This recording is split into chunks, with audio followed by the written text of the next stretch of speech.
I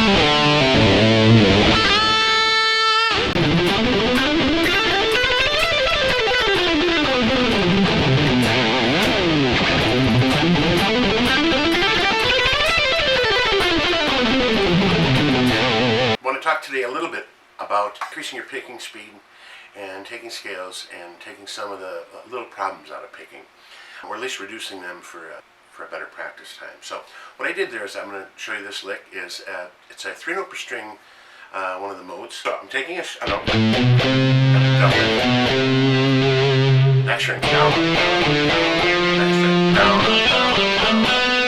down. If you notice, in each of these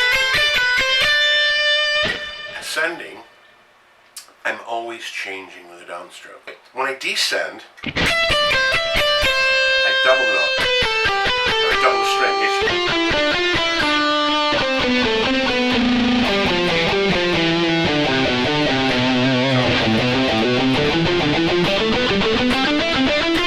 What we're doing here is we're taking one of the problems out of picking. When you're dealing with picking, if you ascend to a new string, you can do the higher string rather. When you ascend to a higher string, you can either start with, the change can be either with a downstroke or with an upstroke. And when you descend, you can either have that change begin with a downstroke or an upstroke. So that's 4 possibilities. Change upwards with a down or an up, and change descending with a down or up. Of those 4, clearly the hardest, at least for me, and I think for most players, is to change to a descending string starting with an upstroke.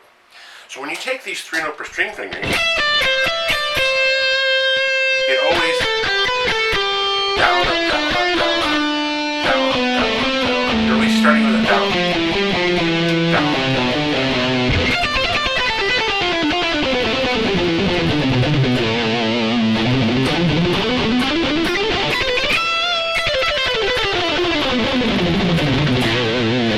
Now that itself gives you only one of the possibilities in terms of changing strings. You're always beginning a new string with a downstroke.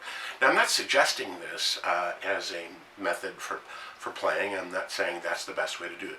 What I'm saying is that it gives you an opportunity to play out the whole fretboard and learn all your scales or your modes, and it takes some of the complicated picking out of it, at least for learning and practicing.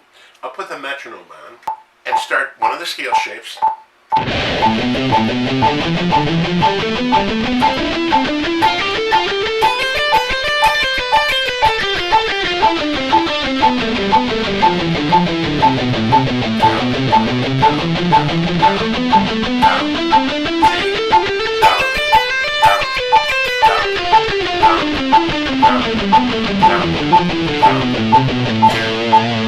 So you can kind of start to really develop and get the 3 most important things that I feel about practice, which is repetition, repetition, and repetition.